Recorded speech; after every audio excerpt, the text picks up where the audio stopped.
Welcome to the Migraine Miracle Moment. I'm your host, Dr. Josh Turknett. I'm a neurologist, migraine specialist, migraine sufferer, and author of the book, The Migraine Miracle. In this podcast, you'll learn all about how to find your path to migraine freedom without pills.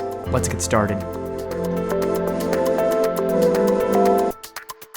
Howdy, Beast Slayers. In today's episode, I'll be answering 4 questions from a recent Clinic Chat live discussion. These questions are about eating protein first, why certain foods aren't on the Migraine Superfoods List, whether or not soy and sunflower lecithin is problematic in protein powder, and how long vulnerability to a migraine lasts after a poor night's sleep. Again, these questions are all from a recent Clinic Chat live session for Migraine Neverland members, which we do over Zoom. And if you are interested in taking part in these, as well as being able to submit questions of your own, then you can learn more about becoming a member at mymigrainemiracle.com, and you will find a link to that in the podcast description. Along with being able to attend all of our Clinic Chat lives, there are a whole host of resources inside of Migraine Neverland for helping you put the Migraine Miracle program into action to slay the beast once and for all. In fact, a few of those resources are mentioned in today's discussion. One of those is the Nutrients for Migraine Protection live session that I did a while back. And if you're a member and you missed that session, or you weren't a member then, you can find the replay video of that in the virtual classroom. Again, that's the Nutrients for Migraine Protection workshop that I did. You'll also hear mention of the Migraine Superfoods List, which is part of our Beast Slayer Training Academy. I also mentioned the Migraine Nevercast in this discussion, which is our private podcast for Migraine Neverland members. Also, a reminder that we have periodic promotions just for our podcast listeners, and you can find out what the current one is by going to mymigrainemiracle.com/moment. And lastly, I will share a success quote from Julia, one of our new members doing the Beast Slayer Training Academy, who says, quote, "I love today's video, Groundhog Day. It makes so much sense. I am already getting so much more out of this training than I even thought I would. Thank you for putting so much thought into this program." Well, thank you so much, Julia, for sharing that. I really appreciate it. I too love the Groundhog Day strategy. It is something I recommend often and know that it is something that many people out there have benefited from. All right, and now without further delay, here is the excerpt from our recent Clinic Chat Live. When you say to eat protein first, does this mean protein before fat too? And how obsessive about this should we be? Just obsessive enough. No. So I consider this to be one of the most important guidelines, actually, when it comes to diet. It wasn't one I included in the book, one of kind of a come upon later, but if you stick to that, a lot of other things fall into place. And I talked more in depth about this in the Nutrients for Migraine Protection session that I did a few months ago. So if anybody wants to check that out. One of the reasons I think it's a helpful heuristic is it ensures that you're getting adequate protein at every meal, getting the most bang for your buck, and then also helps to minimize any other ancillary metabolic consequences that would come from a meal. So I usually vary in terms of my protein between steaks of different kinds, burgers, chicken, oysters, pork, sardines, and then other fish more occasionally. And I usually will nowadays just eat all of my protein first. So from that standpoint, the answer is yeah, I just eat the protein first. Now, if it's wrapped in something, lettuce or whatever, that's fine too. I consider that all part of the eating the protein. The exception might be as if you had like a one meal in a it's all part of one thing, a hash or something like that where it's impossible. Fine, but I think that probably most of my meals, and I think it's probably a good idea to be kind of the baseline being a protein plus something along with it, if desired. So usually a low starch vegetable. If it's a moderate starch vegetable, eating the protein first again is the best way to mitigate the impact, and ensuring that you're kind of optimizing the nutrients that you consume. So first filling the body's most important needs, and then kind of supplementing after that. I told my daughter earlier today. I said, if there's one thing I want you to remember about food, it's to eat your protein first. So a lot of issues will not develop if you can just do that, and make sure you know how much is enough and eat it first. It's a question we've gotten before, but it's comes up enough that I'll answer it again here, and I'll probably do so again in the future, I'm sure. So it's, why aren't certain foods, such as radishes, turnips, bacon, on the Migraine Superfoods list? I did do a podcast on this particular question you can find in the Migraine Evercast.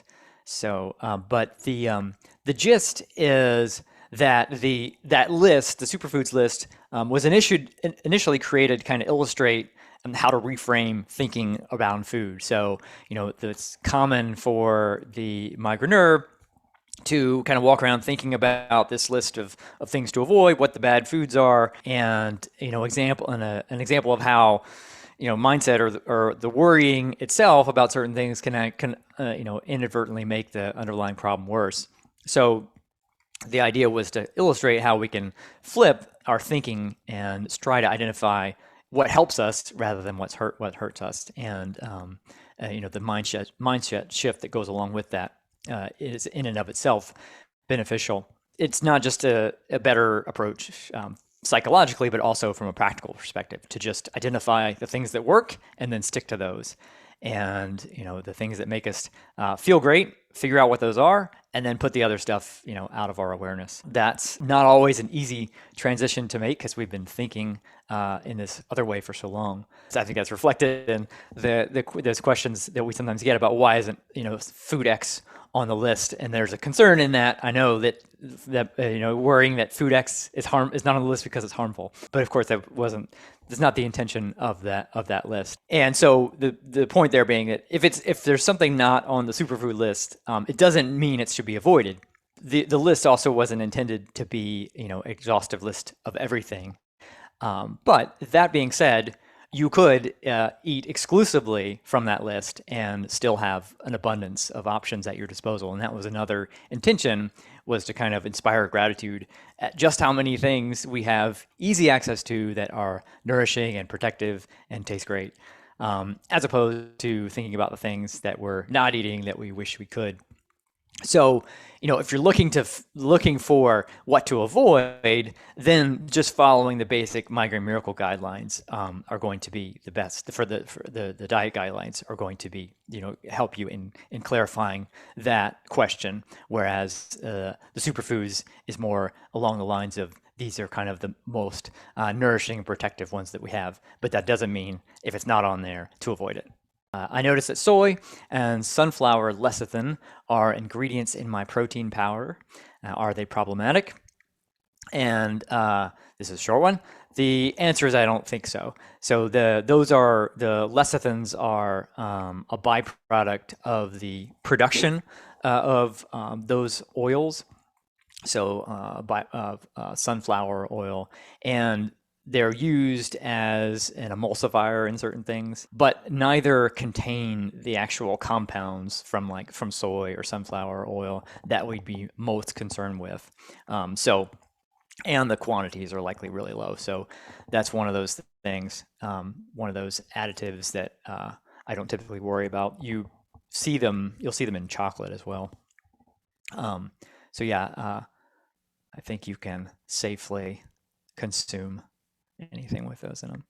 But yeah. So if we've had a bad week of sleep, how long does that make us vulnerable to getting a migraine? All right. So the bad news is we don't have any way of knowing.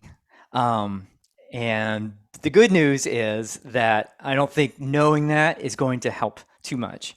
And I think it's important to identify, and I sympathize, I understand, sort of wanting to know these things, but it's also really helpful and important to identify what things are worth worrying about or thinking about and what things aren't. My good friend who I've mentioned on the podcast before, Dr. Tommy Wood, he was recently on Dr. Rangan Chatterjee. I think he's a kind of a high-profile doctor in the UK, but he was on his podcast this past week. And one of the subjects that came up was about sort of how many cases in health and fitness there are, instances where the worry about some issue is causing more harm than the actual thing that people are worrying about. And I think this is actually pretty significant, as he does too. It's a really big, health and fitness is a big industry, and there's an incentive for people to make you worry about things so that they can sell you the solution. So we have a lot of stuff that's kind of blown out of proportion, and people end up focusing on kind of the small stuff where the obsession over the thing is actually worse than the thing that they're obsessing over. So, and in medicine, kind of one of the most important questions to ask for doctors to ask when considering what test to order is, will this change my management? So, whether it's a blood test or an X-ray or anything, would this result alter what I'm going to ultimately do with the patient in front of me? And a lot of wasted testing would be eliminated by more doctors just asking that question.